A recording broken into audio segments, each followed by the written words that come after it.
జరగలేదు కదా. ముందుగా ప్యానెల్లో ఉన్న మిత్రులు అలాగే ఏబిఎన్ వీక్షకులందరూ కూడా శుభోదయం. వాస్తవంగా ఈ గన్నవరం తెలుగుదేశం పార్టీ కార్యాలయం మీద జరిగిన దాడి, అక్కడ జరిగిన దహనాలు, ఆ కేసు రిజిస్టర్ అయింది వైసీపీ ప్రభుత్వ హయాంలో.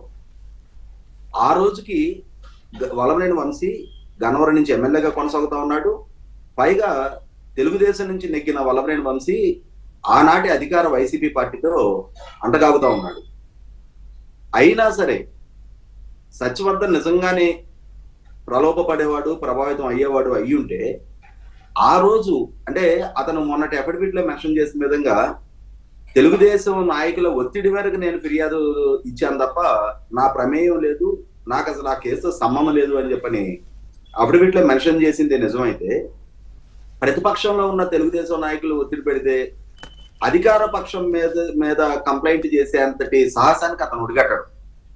ఖచ్చితంగా జరిగిన సంఘటన అతనికి కూడా బాధాకరంగా అనిపించింది కాబట్టి, అతను కూడా బాధితుడు కాబట్టి ఆ రోజు ఎవరెవరైతే బాధ్యులు ఉన్నారో వాళ్ళ మీద తను ఫిర్యాదు చేయడం జరిగింది. అయితే ఇవాళ ఈ అఫిడవిట్ ఫైల్ చేయించడం ద్వారా సత్యవర్ధన్ ని ప్రాసిక్యూషన్ కి ఎదురు తిరిగించడం ద్వారా వల్లభనేని వంశీ రాజ్యానికి ఒక సవాల్ విసిరాడు. అంటే మీరు ఏమైనా ప్రయత్నాలు చేసుకుంటా ఉండండి, నేను మాత్రం సామదాన భేద దండోపాయాల్లో ఏదో ఒక దాంతో ఎవరినైనా లొంగ తీసుకోగలుగుతాను, ఎవరినైనా ప్రలోభ పెట్టగలుగుతాను, ప్రభావితం చేయగలుగుతాను, నాకు అనుకూలంగా మలుచుకోగలుగుతాను అనే ఒక సవాల్ విసిరాడు.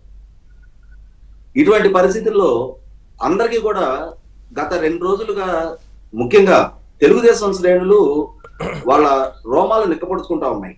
అంటే ఇవాళ ఈ ప్రభుత్వం అధికారంలోకి వచ్చిన తర్వాత కూడా వల్లభనేని వంశీ ఇంత బాహాటంగా వ్యవస్థలు మేనేజ్ చేయగలుగుతున్నాడా, ఇంతగా అతను బెదిరింపుల పర్వానికో ప్రలోభాల పర్వానికో పాల్పడగలుగుతున్నాడా, ఎందుకని ఇతని విషయంలో చట్టపరంగా కొంత ఉదాసీనత ప్రదర్శిస్తా ఉన్నారు. వాస్తవంగా ఎన్డీఏ కూటమి ప్రభుత్వం అధికారంలోకి వచ్చిన వెంటనే చర్యలు తీసుకోవాల్సిన మొట్టమొదటి 1, 2, 3 పేర్లలో వల్లభనేని వంశీ పేరు చాలా ప్రధానంగా ఉంది. ఎందుకంటే ఇతను వాడిన భాష, ఇతని బాడీ లాంగ్వేజ్, ఇతని దాడులు, దౌర్జన్యాలు, అన్నిటికన్నా ముఖ్యంగా ఇతని ద్వారా జరిగిన ప్రభుత్వ వనరుల లూటీ, వీటన్నిటి నేపథ్యంలో ఖచ్చితంగా ఇమ్మీడియట్ యాక్షన్ వల్లభనేని వంశీ మీద ఉంటది అని చెప్పని ఆశించారు. కానీ ప్రభుత్వ పరంగా కొంత సాచివేత ధోరణి ప్రదర్శిస్తున్నారు అని చెప్పిన అసంతృప్తి కూడా తెలుగుదేశం శ్రేణుల్లో చాలా బాహాటంగా వ్యక్తం చేస్తా ఉన్నారు.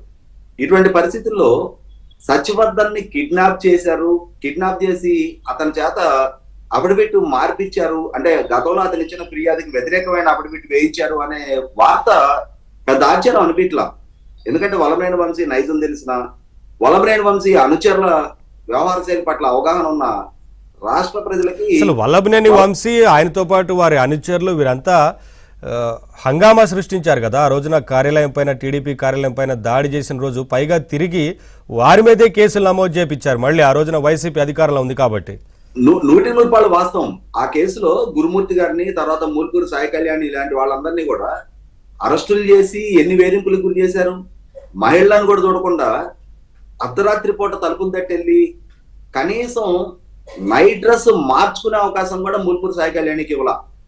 ఇంత బాహాటంగా బరితెగించి ఆ రోజు వ్యవస్థలను పెట్టుకొని తాము చేసిన దాడి మీద తాము సంజాయిషి ఇవ్వాల్సిన దగ్గర, తాము దోషులుగా నిలబడాల్సిన దగ్గర ఫిర్యాదుదారుల మీద కేసులు నమోదు చేశారు, వాళ్ళని జైలు పాలు చేశారు. జైలు పాలు చేయడమే కాకుండా ఇవాళ తాను ఎన్నికల్లో ఓడిపోయి తమ పార్టీ అధికారానికి దూరం జరిగిన తర్వాత కూడా ఇవాళ ఈ ప్రభుత్వానికి ఒక సవాల్ విసిరే వ్యవహారం అతను కనపరిచాడు. మొత్తం పోలీస్ డిపార్ట్మెంట్ ఇంటెగ్రిటీకి ఒక సవాల్ విసిరాడు. కరెక్ట్. ఇదంతా ఒక ఛాలెంజ్ గా మారిన పరిస్థితి కూడా కనిపిస్తుంది. సార్ ఒకసారి రాకేష్ గారితో మాట్లాడదాం. ఖచ్చితంగా పోలీస్ డిపార్ట్మెంట్ కూడా మూలాల్లోకి వెళ్ళి విచారణ చేస్తుంది. ఎందుకు సత్యవర్ధన్ ఇంత వేగంగా తన నిర్ణయాన్ని మార్చుకోవడం జరిగింది? ఆ రోజు వైసీపీ ప్రభుత్వ హయాంలోనే ధైర్యం చేసి ముందుకొచ్చి ఫిర్యాదు చేసిన ఫిర్యాదుదారుడు ఇవాళ తెలుగుదేశం ప్రభుత్వ హయాంలో తన ఫిర్యాదు తాను ప్రభావితమై ఫిర్యాదు ఇచ్చాను తప్ప నాకు సంబంధం లేదని చెప్పని అఫిడవిట్ ఎందుకు ఫైల్ చేశాడని మూలాల్లోకి వెళ్ళి విచారణ చేసిన తర్వాత అసల్లో గుట్టు బయటకు వచ్చింది. నేను ఇందాక చెప్పినట్టుగా